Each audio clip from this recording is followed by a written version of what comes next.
ایسی آپ تھوڑا لیٹ اٹھے, سحری میں تھوڑا سا وقت باقی ہے, آنکھ لگ گئی نہیں اٹھ پائے, اٹھے تو سحری کا ٹائم ختم ہونے والا ہے, ابھی ہوا نہیں ہے, فوراً بیٹھ جاؤ سحری کرنے کے لیے.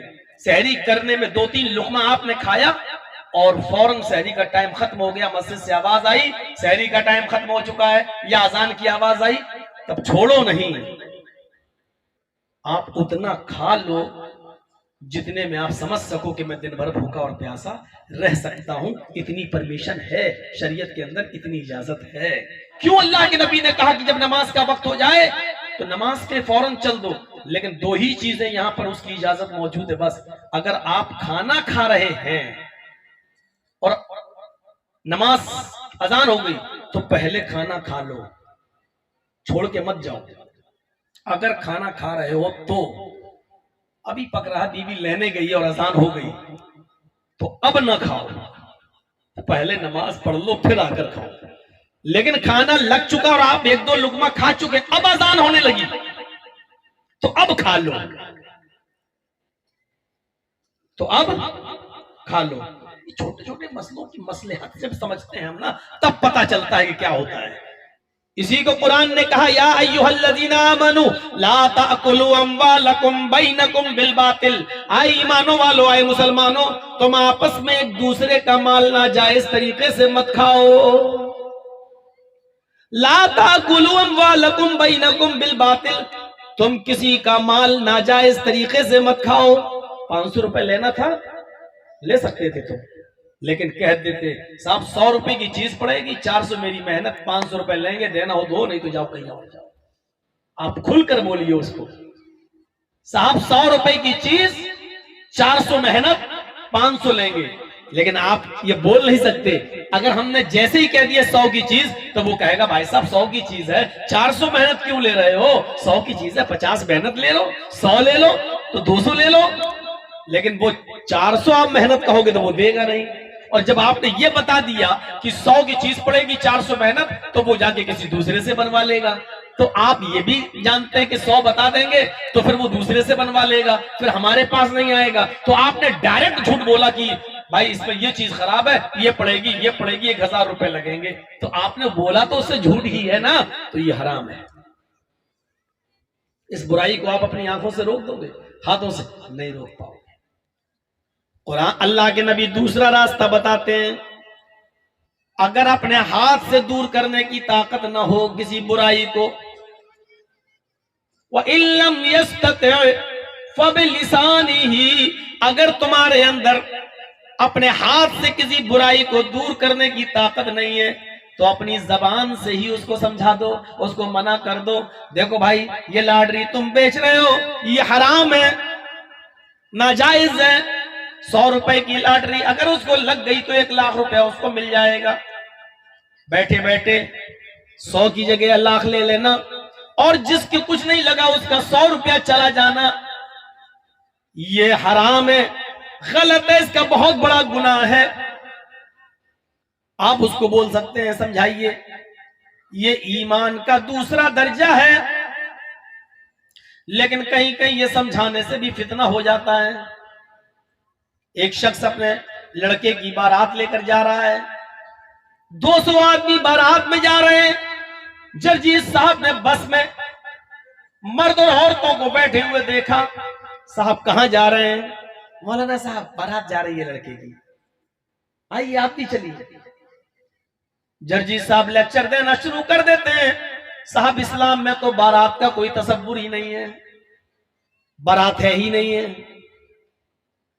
لڑکی والے کے گھر کھانے کیوں جا رہے ہو, لڑکی والے کے یہاں کھانا ہے ہی نہیں. تم 200 آدمی لڑکی والے کے گھر لے کے جا رہے ہو, پہلے وہ ناشتہ کرائے گا, پھر کھانا کھلائے گا, پھر اس کا نکاح پڑھایا جائے گا لڑکے کا, پھر یہ لوگ اس لڑکی کی ودا کر کے گھر لائیں گے. جبکہ لڑکی والے کی یہاں کھانے کا ثبوت نہیں ہے. نہ اللہ کے نبی نے لڑکی والوں کو لڑکی کے ماں باپ کو کھانا کھلانے کا حکم دیا ہے, بلکہ اللہ کے نبی نے تو یہ فرمایا ہے کہ جو لڑکی والے کے یہاں جاتا ہے باراتی بن کر 100 200 250 300 آدمیوں کی جماعت لے کر, اتنے لوگوں کو لے کر لڑکی والے کے یہاں جاتا، دخل سارقن وخرج سارقن، وہ چور بن کر داخل ہوتا ہے، چور بن کر جاتا اور ڈاکو بن کر واپس آتا ہے۔ ان براتیوں کو تو چور کہا ہے، ڈکیت کہا ہے۔ ڈکیتی ہے نا، چوری کیا ہوئی؟ یہ مولانا صاحب میرے بغل میں بیٹھے، ان کی نگاہ ادھر ہوئی اور ہم نے موبائل چپ چاپ سے جیب میں رکھ لیا ان کا۔ یہ کیا ہوئی؟ چوری۔ اور ڈکیتی کیا ہوئی؟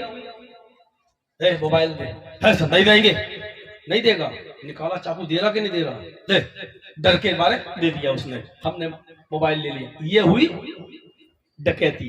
دونوں میں فرق سمجھ لیا؟ چوری بغیر بتائے چپکے سے، اور ڈکیتی بندوق رکھ کر، پسٹل لگا کر، دے، لے لیا۔ یہ ڈکیتی ہے۔ لڑکی والے کے ہاں گئے، دیکھ 200 آئے، کھلا۔ اور اگر تھوڑا سا بھی ناشتے میں کمی ہو گئی الٹا سیدھا، تو زندگی بھر تیری لڑکی کو تانے مارے جائیں گے، تیرے باپ نے اچھا ناشتہ نہیں کرایا تھا۔ اگر کھانے پینے کھلانے پلانے میں تیرے باپ نے کمی کی تو زندگی بھر تانے مارے جاتے ہیں لڑکی کو، سسرال والے مارتے ہیں لڑکی کے۔ تیرے باپ ہمارے مہمانوں کی خدمت نہیں کر پائے ہیں؟ بڑے کا گوشت کھلا دیا، دیسی مرغا نہیں کھلا سکتے تھے، مٹن نہیں کھلا سکتے تھے۔ اس کو کہتے ہیں ڈکیتی، جو لڑکی والے کے گھر بے شرم بن کے جا کے بیٹھ گئے، کھلاؤ۔ اور لڑکی والا بیچارہ ادھر ادھر سے قرضہ لے کے لاتا ہے، کھلاتا ہے، تب اس لڑکی کے ہاتھ پیلے ہوتے ہیں۔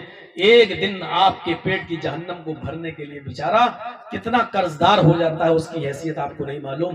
اس کے قرضے کو ادا کرتے کرتے سالوں لگ جاتے ہیں۔ بعد میں پتا چلتا ہے کہ 5 لاکھ روپے قرضہ لے کے شادی کری، 1 لاکھ روپیہ تو بیچارے میں سود بن گیا اس کا، سود۔ اب اس کو لینا پڑا 5، دینا پڑا 6 لاکھ۔ صرف آپ کا ایک دن کا پیٹ بھرنے کے لیے لڑکی والوں کے اوپر کھانا کھلانا حدیث سے ثابت نہیں ہے۔ مولانا جرجی صاحب نے جو یہ خطبہ دینا شروع کیا بارات کو دیکھ کر، تو وہی لڑکے کا باپ کیا کہتا ہے، مولانا صاحب یہ سب جلسوں میں بولنا، جمعہ کے خطبوں میں بولنا، ابھی تو میرے بیٹے کی بارات جا رہی، تم کون ہوتے روکنے والے؟ صاحب میں روک نہیں رہا ہوں، سمجھا رہا ہوں۔ چپ رہا، سمجھانے والے آئے بہت بڑے، تیرے بیٹے کی شادی ہو تو مت لے جانا بارات، میں تو لے جاؤں گا۔ جرجی صاحب کی ہمت نہیں ہے، اگر آپ کے محلے سے بارات جا رہی ہو تو ہم کھڑے ہو کر کہہ سکتے ہو کہ صاحب بارات مت لے جائیے، غلط ہے، لڑکی والے پر بوجھ مت بنیے۔ جرجی صاحب منہ پر نہیں کہہ سکتے ہیں، جلسے میں کہہ سکتے ہیں، اتنی طاقت ہے، اور یہاں سننا پڑے گا آپ کو کیونکہ یہ حق ہے، وہاں نہیں کہہ پائیں گے۔ اور آپ لوگ بھی اس کا ساتھ دو گے، صاحب وہ لے کے جا رہا بارات، آپ کا کیا جا رہا ہے مولانا صاحب؟ یہ سب باتیں جلسوں میں اچھی لگتی ہیں، ہر جگہ اچھی نہیں لگتی ہیں۔ آپ بھی اس کا ساتھ دو گے، ہمارا ساتھ اس موقع پر نہیں دو گے۔ تو یہ پہلے درجے کا بھی ایمان نہیں ہے میرے پاس، اور دوسرے درجے کا بھی ایمان نہیں ہے، کیونکہ اب زبان سے بھی بولنے کی طاقت نہیں رکھتے۔ اب سب سے ہلکے درجے کا ایمان، تھوڑا سا ایمان دیکھ لو کیا ہے۔ اللہ کے نبی نے فرمایا وَإِن لَّمْ يَسْتَطِعْ فَبِقَلْبِهِ، اگر زبان سے بھی منع کرنے کی طاقت نہ ہو، اور جانتے ہو کہ زبان سے منع کریں گے تو یہ لوگ ہمارے اوپر پل پڑیں گے، تو ٹھیک ہے کوئی بات نہیں، زبان سے بھی مت کہو، تو تم دل سے برا جان لو کہ یہ غلط کر رہا ہے۔ لاٹری دیکھی، غلط ہے، نہیں بیچنا چاہیے اس کو، دل سے برا جانا۔ 300 آدمی بارات پہ لے جا رہا ہے، نہیں لے جانا چاہیے، غلط ہے۔ لیکن بارات کی دعوت میری آئی ہے، لڑکے کی طرف سے، لڑکے کے باپ کی طرف سے میری دعوت آئی ہے، ہم دل سے برا جان رہے ہیں کہ نہیں جانا چاہیے، تو اس کا تقاضا یہ ہے کہ ہم اس کی بارات میں نہ جائیں۔ دل سے برا جاننے کا مطلب کیا ہے؟ ہم بارات میں نہ جائیں کیونکہ غلط ہے، لیکن ہم دل سے بھی برا نہیں جان رہے ہیں، برا جانتے ہیں غلط ہے، لڑکی پہ بوجھ نہیں بننا چاہیے، اور پھر ہم بارات میں جا بھی رہے ہیں۔ اللہ کے نبی نے فرمایا دل سے برا جان کر گھر بیٹھ جاؤ، مت جاؤ بارات میں۔ ذالک اضعف الایمان، یہ ایمان کا سب سے ہلکا اور کم درجہ ہے، یہ تھوڑا سا ایمان ہے، ہلکے درجے کا ایمان ہے، لیکن ایمان ہے۔ اگر تم اس بارات میں نہیں گئے یا کسی بھی بری چیز کو دیکھا اور آپ نے دل سے برا جان کر وہاں سے چھوڑ کے چلے آئے، یہ سب سے ہلکے درجے کا ایمان ہے۔ آج ایمانداری کے ساتھ بتائیے، کیا سب سے ہلکے درجے کا ایمان بھی ہمارے پاس ہے؟ نہیں ہے، کیونکہ ہم بارات کو برا تو سمجھتے ہیں لیکن جا بھی رہے ہیں۔ جب جا رہے ہو تو دل سے برا کہاں مان رہے ہو؟ نہ جاتے، دعوت آنے کے بعد بھی نہ جاتے تو مانا جاتا کہ آپ دل سے برا جان رہے ہیں۔ آج سب سے ہلکا ایمان بھی ہمارے پاس نہیں۔ تو جنت میں جانے کے لیے اچھے اعمال چاہیے اور جہنم سے بچنے کے لیے گناہوں سے اجتناب چاہیے، گناہوں سے بچنا چاہیے۔ یہ دونوں چیزیں جب ہمارے پاس ہوں گی تب ہم جنت کو پائیں گے اور جہنم سے بچیں گے۔ اسی لیے اللہ تعالیٰ نے یہاں نہ جنت کا نام لیا نہ جہنم کا نام لیا، بلکہ یہ کہا وَلْتَنْظُرْ نَفْسٌ مَا قَدَّمَتْ لِغَدٍ۔ ہر انسان کو سوچنا چاہیے کہ کل قیامت کے دن کے لیے اس نے کون سی تیاری کی، قیامت کے دن کے لیے کیا تیاری کی، یعنی جنت میں جانے کے لیے اور جہنم سے بچنے کے لیے کیا تیاری کی۔ اب سمجھ میں آیا اس آیت کا مطلب؟ یعنی آدھا گھنٹہ بولنے کے بعد اب اس آیت کو ہم سمجھا پائے آپ کو کہ اس آیت کا مقصد کیا ہے۔ اللہ نے یہ نہیں کہا ہر انسان کو جنت میں جانے کی تیاری کرنا چاہیے، یہ نہیں کہا اللہ نے۔ اس آیت میں اللہ نے کیا کہا؟ قیامت کے دن کے لیے کیا تیاری کی ہے، کیونکہ قیامت کے دن ہمارا اور آپ کا فیصلہ ہونا ہے، جنت میں جانا ہے یا جہنم میں جانا ہے۔ تو قیامت کے دن کی تیاری ایسی ہو جو ہمیں جنت میں لے جائے اور جہنم سے بچا لے، یہ ہے قیامت کے دن کی تیاری۔ اب ہم غور کریں اپنے سماج، اپنے معاشرے، اپنی سوسائٹی پر، کیا ہم نے ایسے اعمال کیے ہیں جو ہمیں جنت میں لے جائیں اور ان گناہوں سے بچے ہیں جو ہمیں جہنم سے بچا لیں؟ کیا یہ ہے ہمارے اندر؟ اور اس چیز کی شروعات کیا کی اللہ تعالیٰ نے؟ ہر انسان کو سوچنا چاہیے۔ سوچ جب تک نہیں بدلی جائے گی تب تک عمل نہیں ہو پائے گا۔ پہلے سوچ بدلو۔ آئیے ایک سوچ بتاتا ہوں میں آپ کو۔ آپ اس گناہوں کی دنیا میں اور اس گناہوں کے دلدل میں قدم قدم پر برائیاں دیکھیں گے۔ دنیا میں ایسی بہت سی عورتیں موجود ہیں، بلکہ ہندوستان میں بھی، بلکہ یو پی میں بھی، بہار میں بھی، بنگال میں بھی ایسی بہت سی عورتیں موجود ہیں، لڑکیاں موجود ہیں جو پیسہ لیتی ہیں اور اپنا جسم بیچتی ہیں۔ دیکھو سامنے بیٹھ کر ڈسٹرب مت کریے، آپ کو جس کو اٹھنا ہے ابھی اٹھ جائے، چلا جائے، لیکن بار بار ہم نہیں اٹھنے دیں گے کسی کو۔ ڈسٹرب ہوتا ہے، بہت زیادہ خلل ہوتا ہے۔ یہ جلسہ بھی جو تقریر ہو رہی ہے نا، یہ بھی ایک عبادت ہے۔ نماز پڑھنے والے کے سامنے سے گزرنا کیوں منع ہے؟ وہ ایک عبادت ہوتی ہے۔ کبھی غور کیجئے، اللہ کے نبی نے فرمایا نمازی کے آگے سے گزر جانے کا گناہ کتنا ہے؟ اگر کسی کو معلوم ہو جائے تو وہ 100 سال تک اسی جگہ پر بیٹھا رہنا گوارا کر لے گا، لیکن اس کے سامنے سے گزرے گا نہیں۔ اب آپ اندازہ لگا سکتے ہیں کہ نماز پڑھنے والے کے سامنے سے گزرنا کتنا بڑا گناہ ہوگا، کہ خود اللہ کے نبی نے نہیں بتایا، لیکن اتنا کہہ دیا کہ زندگی بھر 100 سال کا مطلب کیا ہے؟ 100 سال کی زندگی تو بہت مشکل ہے لوگ جی پائیں 100 سال تک، 70 سال 80 سال میں لوگ انتقال کر جاتے ہیں۔ تو مطلب کہنے کا کیا ہے کہ انسان کو اگر معلوم ہو جائے کہ نماز پڑھنے والے کے سامنے سے گزرنے کا گناہ کیا ہے تو وہ پوری زندگی بیٹھا رہے گا۔ بھیا تمہاری ابھی تک سیٹنگ نہیں ہو پائی کیمرے کی؟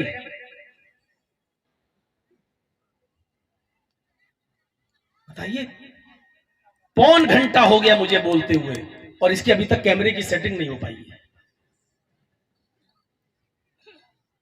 اتنی دیر میں لوگ لڑکی سیٹنگ کر کے بھاگ جاتے ہیں۔ میں تقریر بھی کر رہا ہوں اسی بات پر اور یہ تو حرکت بھی کر رہا ہے۔ اس کا چینل چلنا چاہیے، بس اس کے اکاؤنٹ میں پیسہ آنا چاہیے، بس اس کو کوئی مطلب نہیں جلسے ولسے سے۔ اب سنیے اللہ کے نبی صلی اللہ علیہ وسلم نے کیا کہا کہ 100 سال تک بیٹھنا گوارا کر لے گا، لیکن نمازی کے آگے سے گزرے گا نہیں. اس کا مطلب کیا ہے؟ یعنی پوری زندگی بیٹھ کر انتظار کر لے گا لیکن نماز پڑھنے والے کے سامنے سے گزرے گا نہیں. اتنا بڑا گناہ ہے. وہ ایک عبادت ہے، جلسہ بھی ایک عبادت ہے. نماز پڑھنے ہم پڑھ رہے ہیں اور کوئی گزر گیا تو ڈسٹرب ہو گیا، خلل پڑ گیا. ہم پڑھ رہے تھے ایاک نعبد و ایاک نستعین اہدنا الصراط المستقیم، اچانک کوئی نکل گیا، تھوڑی دیر کے لیے دماغ تو بھٹک ہی گیا نا. اس بھٹک اللہ کی ڈیمانڈ کیا ہے ایک نماز پڑھنے والے سے؟ اللہ کی ڈیمانڈ یہ ہے کہ جب بندہ میری عبادت کرے تو اس وقت اس کا دماغ، اس کا جسم، اس کی ہر ایک حرکت صرف میری طرف رہے، دوسری طرف نہ جانے پائے. اب تم گزرے تو تھوڑی دیر کے لیے میرا دماغ جو بٹا ہے، اللہ کو یہ بھی گوارا نہیں کہ نماز یا عبادت میری کرتے ہوئے کہیں اور دماغ جائے. جلسہ تقریر کرنا بھی عبادت ہے، جلسہ سننا بھی عبادت ہے. اس عبادت میں بھی ڈسٹرب جو ہو رہا ہے نا، یہ بھی غلط ہے، نہیں ہونا چاہیے. آپ کی توجہ ہماری طرف، ہماری توجہ آپ کی طرف ہونی چاہیے. اللہ کے نبی صلی اللہ علیہ وسلم کیوں جب اللہ کے نبی تقریر کرتے تھے، خطبہ دیتے تھے، واعظ کرتے تھے، نصیحت کرتے تھے تو صحابہ اپنے سروں پر بیٹھی ہوئی مکھی بھی نہیں اڑاتے تھے، نہیں اڑاتے تھے. کیوں؟ اگر سر پہ مکھی بیٹھی ایسے اگر کر دیا تو اللہ کے نبی کیا کہہ رہے ہیں کہیں ایسا نہ ہو کہ وہ چھوٹ جائے، کہیں ایسا نہ ہو کہ اس کو ہم سمجھ نہ سکیں صحیح سے. دیکھیے، دیکھ رہے ہیں آپ، اندازہ لگائیے ہم کس سماج میں رہ رہے ہیں. تو میرے پیارے ساتھیوں، ہمیں یہ احساس کرنا پڑے گا کہ جب کسی کے سامنے آخرت کا نام آئے تو اس کا کانپ جانا چاہیے اس کا دل، کیونکہ اس دنیا میں انصاف اگر یہاں نہیں کرو گے تو یقین مانیے وہاں ضرور تمہیں دینا پڑے گا. اگر ہمارا عقیدہ ہے قیامت کے دن کے بارے میں، یہ ہونا ہے، یہ ہونا ہے، کیونکہ ایسی دنیا ماننا پڑے گی جہاں پورا پورا انصاف ملے. آپ کو معلوم ہے ہٹلر نے کتنے لوگوں کو مارا ہے؟ لاکھوں یہودیوں کا قتل کیا ہے. اس کے بعد ہٹلر کو بھی مارا گیا، ہٹلر کو مارا گیا.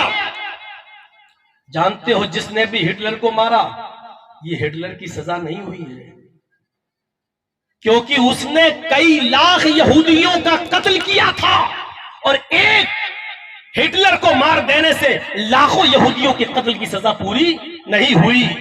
اگر کئی لاکھ مرتبہ ہٹلر کو زندہ کر کے کئی لاکھ مرتبہ مارا جائے تب بھی ان مقتولوں کی سزا اس کو پوری نہیں مل سکتی ہے.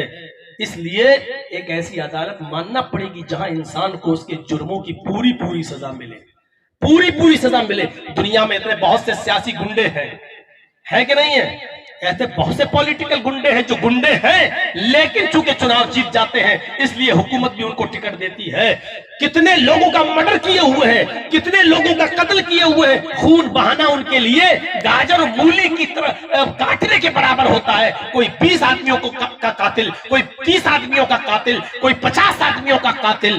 ان کو آپ زیادہ سے زیادہ دنیاوی عدالت میں پیش کر کے کیا سزا دیں گے؟ صرف سزائے موت، پھانسی کی سزا. ایک بار سزا دینے کے بعد کیا ان کی سزا پوری ہو گئی؟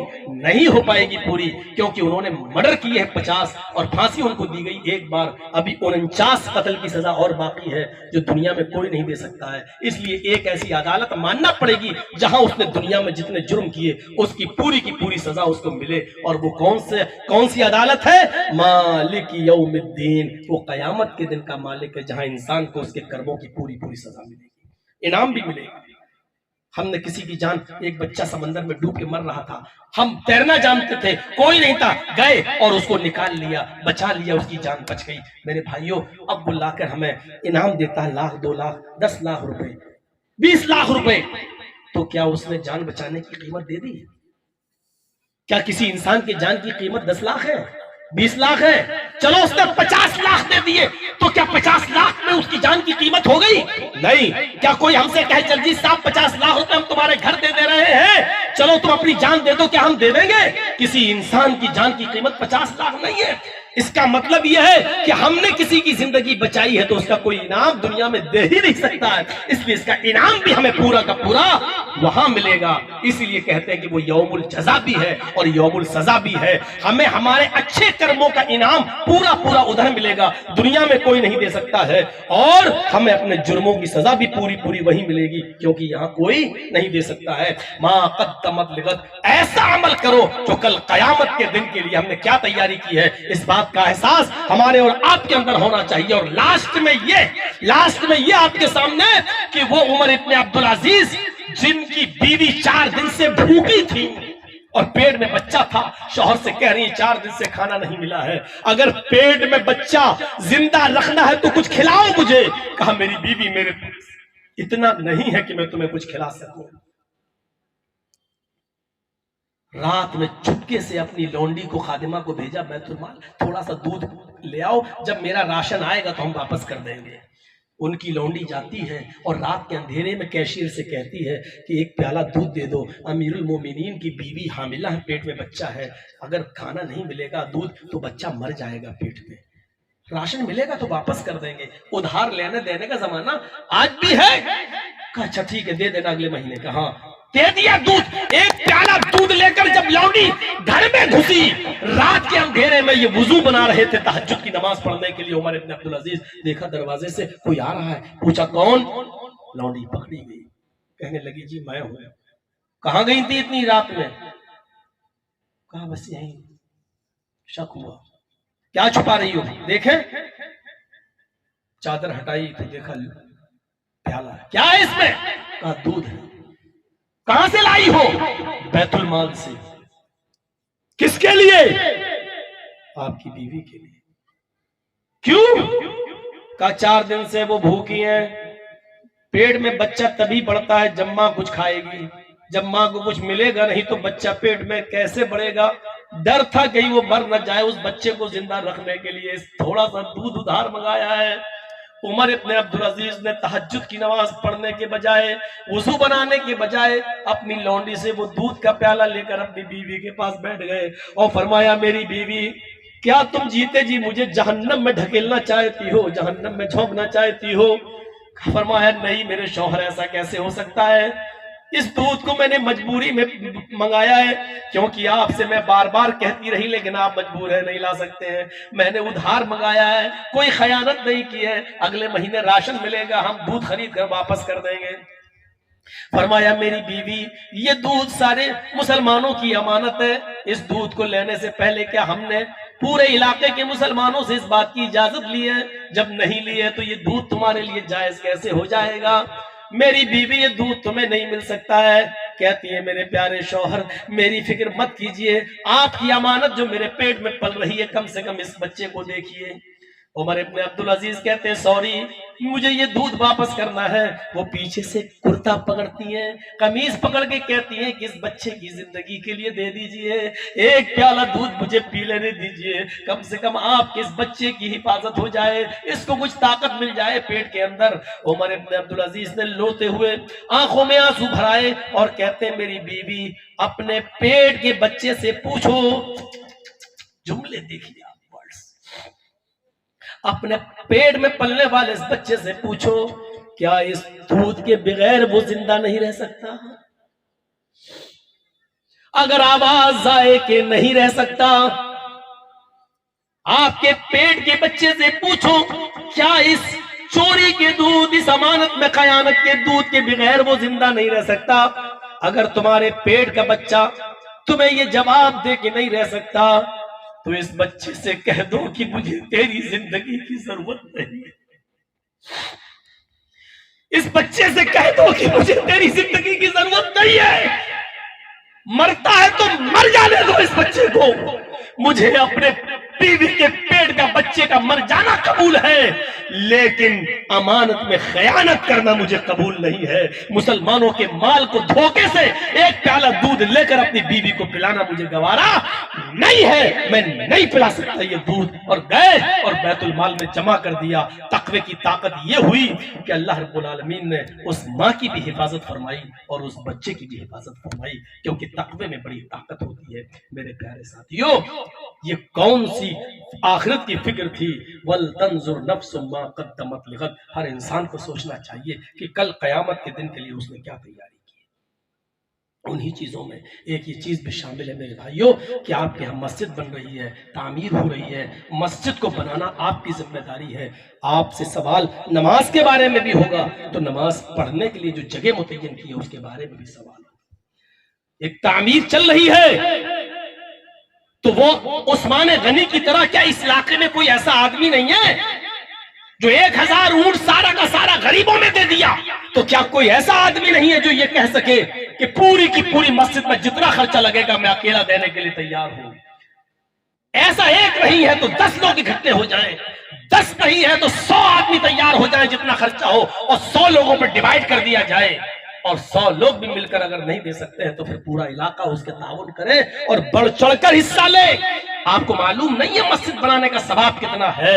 میرے بھائیوں، جب مسجد نبوی بن کر تیار ہوئی تو 4 مہینے تک اس میں بغیر روشنی کی نماز ہوئی، مغرب کی نماز اندھیرے میں، عشاء کی نماز اندھیرے میں، فجر کی نماز اندھیرے میں، کیونکہ وہاں کے صحابہ کے پاس اتنا تیل نہیں تھا کہ مسجد نبوی میں چراغ جلا سکے، اندھیرے میں نماز ہوتی تھی۔ اور 4 مہینے گزر گئے، ایک دن نبی اکرم عشاء کی نماز پڑھانے گئے تو کیا دیکھتے ہیں کہ مسجد کے کونے میں چراغ جل رہا ہے اور چراغ کی روشنی میں صحابہ کے چہرے دکھ رہے ہیں۔ آپ نے پوچھا مسجد میں چراغ، یہ چراغ کس نے جلایا؟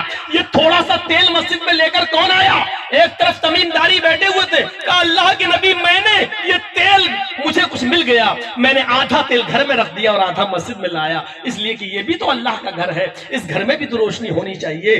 حضرت محمد رسول اللہ کی آنکھوں میں آنسو آ گئے، تمیم داری نبی کو سینے سے لگا کے کہتے ہیں اللہ کے نبی کیا میں نے غلط کیا ہے؟ کیا مسجد میں تیل لا کر روشنی کر کے میں نے غلط کیا ہے؟ فرمایا نہیں، آج تمیم میں اس لیے نہیں رو رہا ہوں، آج تم نے اس مسجد میں چراغ جلا کر اس مسجد کو روشن کر کے اتنا بڑا کارنامہ انجام دیا کہ تمہیں پتا نہیں ہے کہ تم نے کیا کیا۔ قد نورت الاسلام، تم نے صرف ایک مسجد کو روشن نہیں کیا، قد نورت الاسلام، تم نے آج پورا اسلام روشن کر دیا ہے، آج پورا دین تم نے روشن کر دیا ہے، آج پورا دین تم نے چمکا دیا ہے۔ میرے بھائیوں، مسجد میں چھوٹا سا چراغ جلانے کا ثواب جب یہ ہے کہ پورا دین تم نے روشن کر دیا، تو مسجد کو بنا سوار کر درست کرنا کتنا بڑا ثواب ہوگا۔